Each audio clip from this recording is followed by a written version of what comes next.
What is up? If you want to hear my top 5 most underrated weight loss tips from someone who has a degree in exercise science, has been in the fitness industry for over 7 years, has lost weight myself, and helped hundreds of other women lose weight, then keep on watching. The first one is sleep in general, but also as a means for recovery and stress management. Sleep is literally important for every single person on this planet, and it should be a priority, high on your priority list for every single person out there. It's necessary for your body to function normally in terms of your immune system, brain function, etc. But one of the main issues for people who don't sleep well and are trying to lose weight is the dysregulation of hunger hormones, leptin and ghrelin. These hormones are responsible for hunger and appetite, and if you are sleeping poorly, you're gonna wake up the next day and be probably cranky from the bad sleep, but also very cravey, like craving lots of things you might not normally crave, or just really hungry. And so that's gonna make it a lot harder. Like if you have calorie goals you're trying to stick to for weight loss, it's gonna be really hard to stick to that. Or even if you're doing something just like mindful eating or intuitive eating, it's gonna be really hard to follow your body's natural hunger signals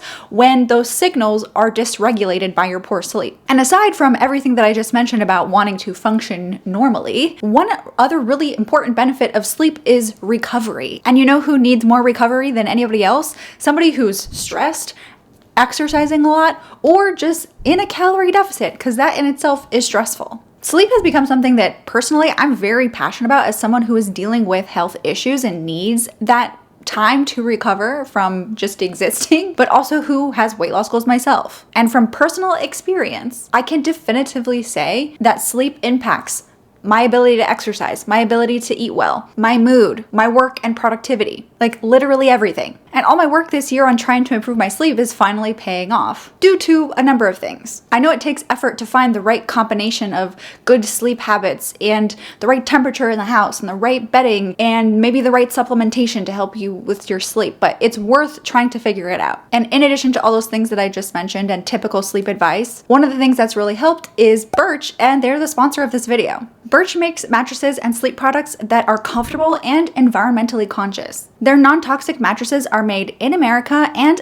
made out of organic and natural materials that are sustainably sourced. It was important for me to choose a Birch mattress because of the health issues I've been experiencing and that I've been opening up to you guys about this year. My healthcare team has advised that it's a good idea for me to be conscious of my exposure to environmental toxins and decrease them wherever possible. With Birch, I can sleep easy knowing that I'm avoiding the harmful off-gassing that can occur during the manufacturing process of a typical mattress. Birch mattresses are Green Guard Gold certified, so I know they were not made with those harmful chemicals. In addition to being better for me, Birch is committed to being better for the planet. And I love that they work with ethical partners that adhere to strict social, environmental, and economic standards. I've had my Birch mattress for 4 to 5 months now, and I love it. I actually tried it out in person in a CB2 showroom to see if it was something that I would like to sleep on, and it's better than I thought it was going to be. But it's so hard to test mattresses like in a store because you're like in front of people. So I couldn't really get the full grasp of how comfortable the mattress really was. It's definitely more comfortable than any mattress I've ever had previously. But if you're unable to try one in person or just don't want to go through the effort of going in person to try it out,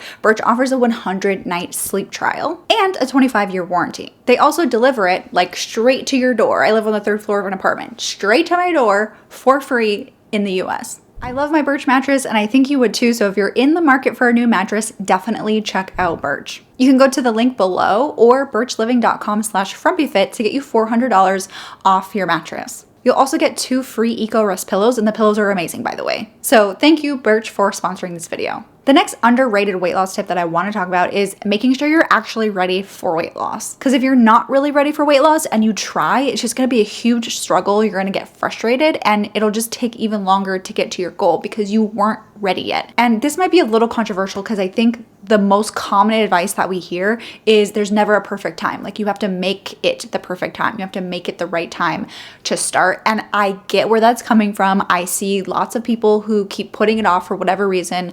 I do that too sometimes. I get it. But here's the thing with weight loss. There is a wrong time.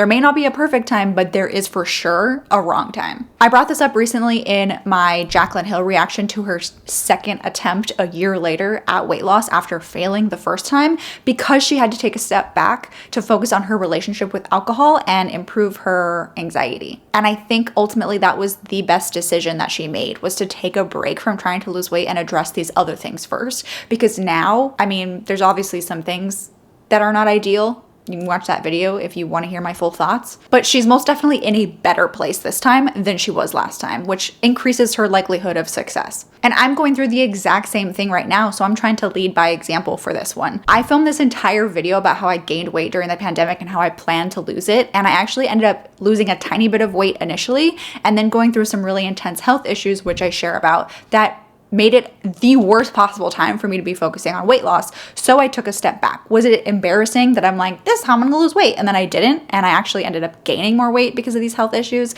Yeah, embarrassing. Cool. But if I can model this to you guys, I guess it was a good thing. It would be so irresponsible of me. I'm still dealing with these health issues now, but it would be so irresponsible of me to try to force weight loss on my body when it is not ready for that. So in my weight loss strategy, which I've been sharing with you guys in multiple videos and updates and my thoughts, feelings, strategies, I'm focusing on improving my health first. Like, all of my attention is going to improving my health so that I can be in a place where weight loss is not as challenging for me or my body. So what are some reasons that you might not be ready for weight loss? One of them could be that your relationship with food is not good, and any amount of dieting will either reinforce that bad relationship or make it worse. Losing weight is not worth ruining your relationship with food. Not only because your mental health and your enjoyment of life is very important, but also because having a bad relationship with food makes it like near impossible to be healthy or keep the weight off that you may lose long term. It's also not a good idea to focus on weight loss if you've been yo-yo dieting for literal years. It's time to take a break, let your body rest, let your mind rest, just like try to focus on maintenance and balance before you dive back into weight loss again. And I know you might be tempted because it's the new year, but you may not be ready for it. Other reasons are that you're overly stressed and not recovering from that stress, maybe because you're not sleeping well, mental health issues, physical health issues, everything that I kind of touched on with Jaclyn Hill and myself. And that's not to say that like if you have a chronic health condition, you can never lose weight, because chronic usually means it's not going away. But I want you to prioritize getting as healthy as humanly possible. And then once you are as healthy as humanly possible, like whatever that means for you, whatever's doable for you, you need to lose weight in an approach, in a strategy that does not sacrifice that level of health for you. My next underrated weight loss tip is being flexible and trial and error. Now, these are kind of the same, but also kind of different. Flexibility on its own is very important. And the way that I would describe this is like, if your life shifts in some way, maybe on just a one-day basis or on a grander scale, like you get a completely different job with new hours and a new location, are you able to adapt and still continue to get results? Because it's super unreasonable to expect that life is going to stay exactly the same and be predictable all the time. And so you need to be able to get past that if you want to continue getting results or maintaining your results. And listen, I'm really bad at this.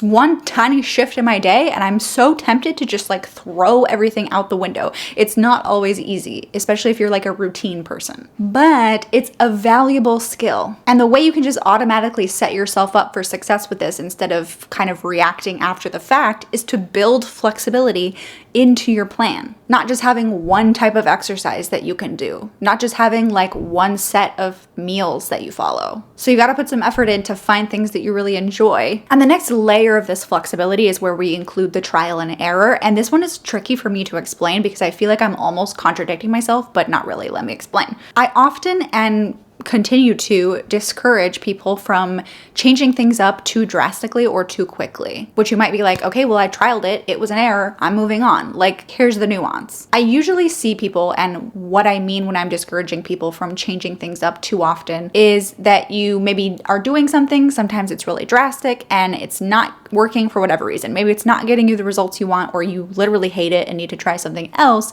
And you go from that and you change everything to something that's usually also drastic or maybe even more drastic. And so it's the changing everything all at once that's the problem. The trial and error that I'm talking about is something much more sustainable and small scale. I'll give you some examples of things I've been doing myself recently, which is what time of night do I need to eat? This is another sleep thing. What time of night do I need to sleep in order to feel satisfied enough that my hunger isn't keeping me awake, but not so full that the digestion process while I'm sleeping disrupts my sleep quality? And also, what kinds of foods do I need to be eating in addition to what time should I be eating them, and how much should I be eating? That is a perfect example of something that is small, but very important. And without that trial and error process, you just end up stuck and maybe getting horrible sleep. I've had a lot of course students actually trying to figure out whether or not eating breakfast is something that works for them. Sometimes they realize that even if they're not hungry, getting in some calories early in the day makes it so that they're not ravenous later and more likely to eat over their calories. So frame trial and error like that and look over your daily habits and your routine to see if there's something that can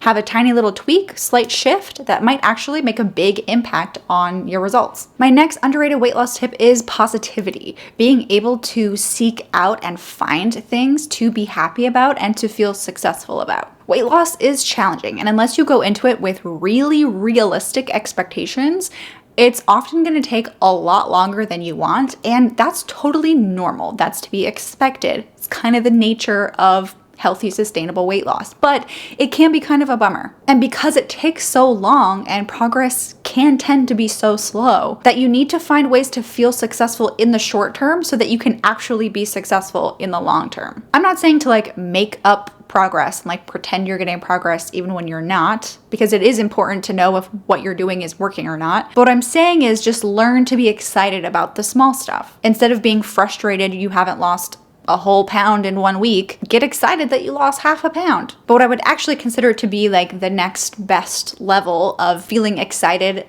and successful about the small stuff is focusing more on the behaviors than the outcomes. So we're not even, of course, we're paying attention to whatever your progress tracking strategy is when it comes to the outcome, how you're tracking whether or not you're actually losing weight. But on a weekly kind of day-to-day basis, it's the behaviors that you want to feel excited about because those will get you to the outcome. Being behavior oriented and feeling successful for completing behaviors is something that I encourage my course students to do, and it's the main strategy that I'm using in my accountability membership. Like I myself am using it and everyone in the membership is using it as well. And the results are amazing.